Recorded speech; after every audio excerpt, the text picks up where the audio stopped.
আমাদের প্রতিষ্ঠানগুলা কত দুর্বল হয়ে গেছে। আমাদের প্রতিষ্ঠান একজন ভদ্রলোককে দুদক ধরতে পারে নাই, একজন ভদ্রলোককে এনবিআর ধরতে পারে নাই, বাংলাদেশ ফাইন্যান্সিয়াল ইন্টেলিজেন্স ইউনিট ধরতে পারে নাই। আর এনবিআর এর মতিউর রহমানকে ধরলে একটা ছাগল ছাড়াই এই লোককে তো আপনি আনতেই পারতেন না। ছাগলের কাণ্ড হওয়ার কারণে আর ফেসবুক ভাইরাল। 1 মিনিট বক্তব্য আপনার বরাবর অ্যাপ্লিকেশন আছে। আমি 247 ইনভোক করতেছি। এখানে 247 হচ্ছে কি আমার বিরুদ্ধে এখানে একজন মাননীয় সংসদ সদস্য আমার বিরুদ্ধে অভিযোগ দিয়েছেন। আমার আত্মপক্ষ সমর্থনের সুযোগ দেওয়ার জন্য, আমি সময় দেওয়ার জন্য আপনার কাছে দাবি জানাচ্ছি। মাননীয় স্পিকার এখন আছেন আপনারা। বেনজির কাণ্ড, মাননীয় সাবেক আইজিপি উনি এত বড় হয়ে গেলেন, মন্ত্রণালয় জানলো না, মন্ত্রণালয় এড়াইতে পারে না। মাননীয় স্পিকার, এখন আপনারা কালো টাকা সাদা করবেন, আমার কোনো অসুবিধা নাই। যদি মনে করেন টাকা রয়ে গেছে, কিছু টাকা জমানো বা বিভিন্ন অলস টাকা রয়ে গেছে, এটারে সাদা করবেন, কোনো অসুবিধা নাই। কিন্তু এই সাদা করার মধ্য দিয়া বেনজির আর মতিউরের টাকাও যদি সাদা হয়ে যায়, আর এদের ভবিষ্যৎ প্রজন্ম উত্তরাধিকার, আদর্শের উত্তরাধিকার যারা, তাদের টাকাও যদি সাদা হয়, ঠেকানো যাচ্ছে না। আপনি দুর্নীতি করলে তো অর্থনীতিতে নিয়ে আসা যায়, টাকা পাচার হয়ে গেলে যে দেশে যায়, এই দেশের অর্থনীতির বাজেট হয়ে যায়। আরে আমরা বঙ্গবন্ধুর খুনিরে আনতে পারি না, আর টাকা পাচার করে এই টাকা ফেরত আনবো কিভাবে?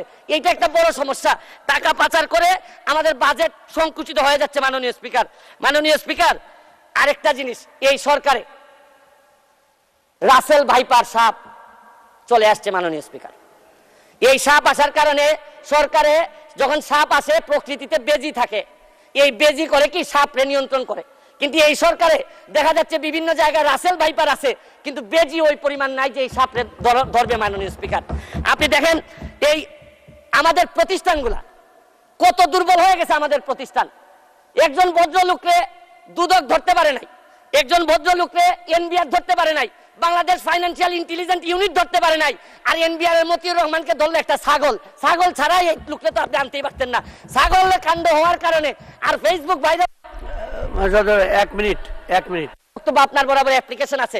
আমি 247 ইনভোক করতেছি। এখানে 247 হচ্ছে কি আমার বিরুদ্ধে এখানে একজন মাননীয় সংসদ সদস্য আমার বিরুদ্ধে অভিযোগ দিয়েছেন। আমার আত্মপক্ষ সমর্থনের সুযোগ দেওয়ার জন্য, আমি সময় দেওয়ার জন্য আপনার কাছে দাবি জানাচ্ছি। মাননীয় স্পিকার এখন আছেন আপনারা। বেনজির কাণ্ড, মাননীয় সাবেক আইজিপি উনি এত বড় হয়ে গেলেন, মন্ত্রণালয় জানলো না, মাননীয় স্বাস্থ্যমন্ত্রী জানলেন না। এই বাচ্চাটা এত বড় হয়ে গেল, আর কিছুদিন সুযোগ পাইলে পুরা গোপালগঞ্জ কিনে ফেলতেন এই বেনজির সাহেব। তারপরে এইটার দায় এই মন্ত্রণালয় এড়াইতে পারে না। মাননীয় স্পিকার, এখন আপনারা কালো টাকা সাদা করবেন, আমার কোনো অসুবিধা নাই। যদি মনে করেন টাকা রয়ে গেছে, কিছু টাকা জমানো বা বিভিন্ন অলস টাকা রয়ে গেছে, এটারে সাদা করবেন, কোনো অসুবিধা নাই। কিন্তু এই সাদা করার মধ্য দিয়া বেনজির আর মতিউরের টাকাও যদি সাদা হয়ে যায়, আর এদের ভবিষ্যৎ প্রজন্ম উত্তরাধিকার, আদর্শের উত্তরাধিকার যারা, তাদের টাকাও যদি সাদা হয়, তাহলে এই সময় শেষ। 1 মিনিটে শেষ করুন।